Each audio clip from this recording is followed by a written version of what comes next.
What happens when a defendant stands in court already facing jail time, but still asks for another chance?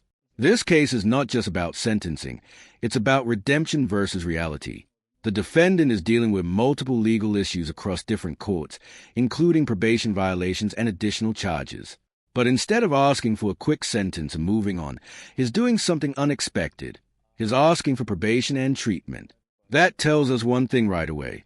This isn't just a legal battle. It's a personal one. Addiction, recovery, and accountability are all colliding in this courtroom. The judge now has to decide, is this someone truly trying to change, or just someone trying to delay the inevitable? It's going to be a little bit. And Teresa Claire on behalf of probation, Your Honor, it's my understanding from the circuit court appeal that is correct, that they are recommending, he has a violation of probation hearing, I believe that's on June 12th, that they are recommending the year. However, he does have a large credit. Mr. Burlett did ask in this case, I mean, this is a year-long case, he wouldn't have that much time. He is asking for probation and to do treatment, that therefore the recommendation is provided from probation as such. All right. I also have a ticket to deal with on the 5th, I believe, as well, but that On Wednesday? Before me? I think so. On June 5th, I think it is. What's the ticket for? Give false information to a police officer. I don't think our PD represents you on that. And that is correct, Your Honor. Yeah. Okay. Because, okay, who represents you on your circuit court matters? Judge Feaster. Torcio Feaster. He's in good hands. He's in good hands. Wait, don't lie. You're in good hands with Torcio. Yeah, no, you are. The judge will attest to that. We've just been seeing you all over the news lately, so it's an honor to be here today. I got that video's gone viral. I mean, And it's just, CMC as well last night. Oh boy. I promise not to take your signature to eBay.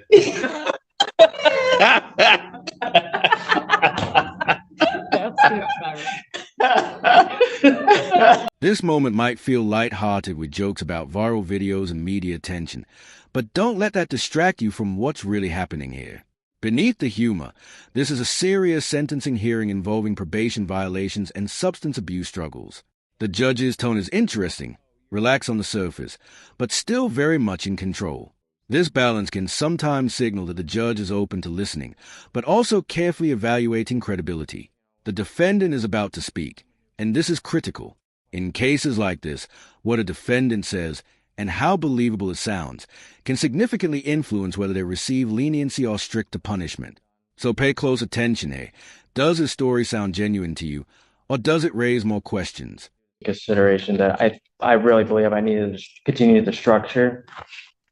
Multiple eyes on me that, it'd be healthy for me to stay here. I do have a decent relationship in the recovery community here. And again, I did make progress, but I see where I made my mistakes at. It's no one's fault. I put myself in danger in my recovery. You get what I'm saying? So with that, I'm thankful that that my agent, she recognized, she listened to what I had to say. Ms. Valera? Yes. And instead of She listened to you? Yeah. I'm shocked. Go ahead. Instead of just taking the easy way out, of doing the time, I felt that it was necessary to keep the structure.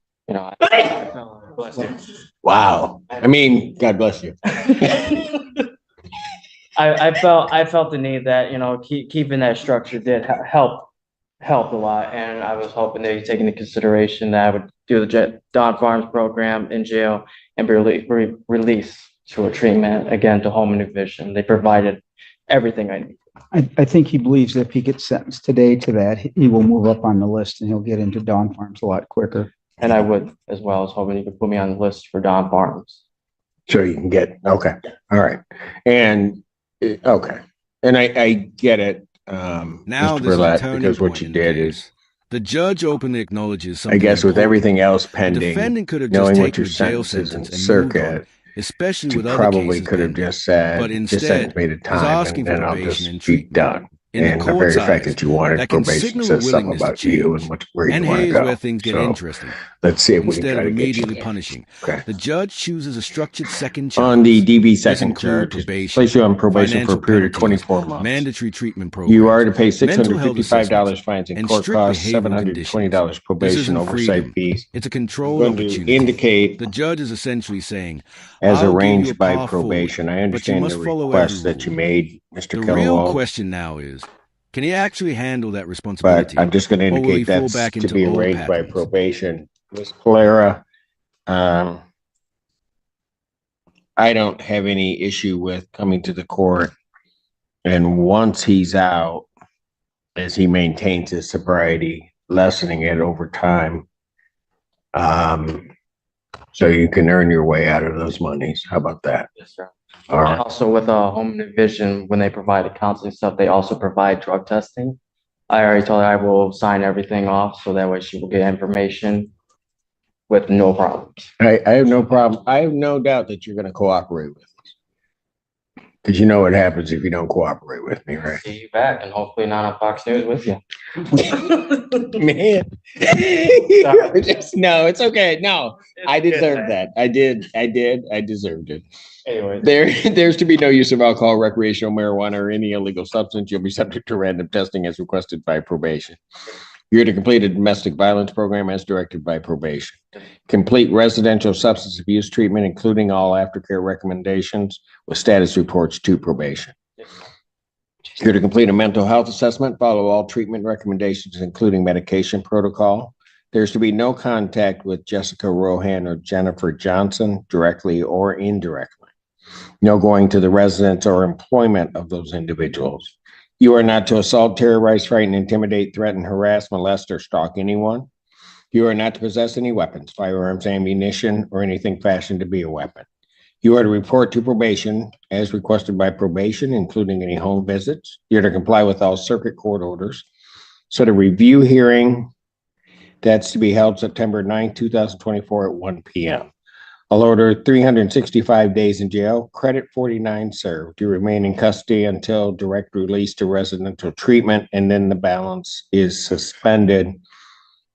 I'll do it on the other two then, I think. So that's on that kind. On count two, $50 statutory fees. 93 days in jail, credit 49 days served. Defendant to serve the balance. Defendant as part of that sentence to defendant to complete in jail Dawn Farm program.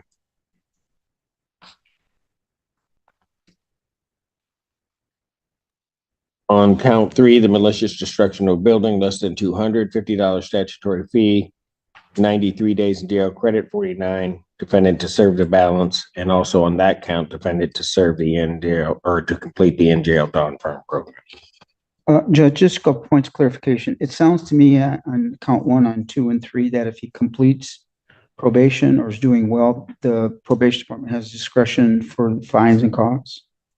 What I'm indicating is that, and how I've done it sometimes with certain people, and this seems like a good candidate, that as he continues his sobriety, we will be looking at waiving some of those fines and court costs so that that doesn't become clearly an impediment for him.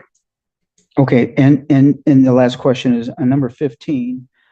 Okay, he's got to serve 49 days, credit 49 days. It says to be released to treatment, but on counts 2 and 3, you want him to complete I assume that's correct, the jail sentence, so he can do the in-dawn jail program I want him to do the in jail Dawn Farm program. The class. prior to the Right, release. and then he can still be released. We can work all of that out, but he wanted to get up on the list to be able to do that. Do the Right. class, and then once the class is complete, There then is- afterwards I would be released. Correct. Okay, tell me that later, then I'll write it down. Thanks, Judge. I appreciate it. No, he No. understood what we were doing. I understood it. It's okay, Mr. Killow. That's what happens when you show up late. Okay. It's hard. Yeah, but In the end, the court delivers a carefully balanced decision, one that combines accountability with opportunity. The The defendant is sentenced to jail time, but with a structured plan that includes probation, substance abuse treatment, and participation in the Dawn Farm program. The judge even leaves room for financial relief if the defendant proves he can stay sober and compliant. This is a clear example of the justice system trying to rehabilitate rather than just punish. But make no mistake, the conditions are strict, and failure to comply could bring him right back into court facing harsher consequences. This case raises an important question. Should court prioritize rehabilitation over punishment in cases involving addiction? Or does repeated involvement with the system require stricter consequences? If you found this case as intense as we did, hit that like button, share your thoughts in the comments, and don't forget to subscribe for more powerful courtroom breakdowns and real-life legal drama. Scales Hash.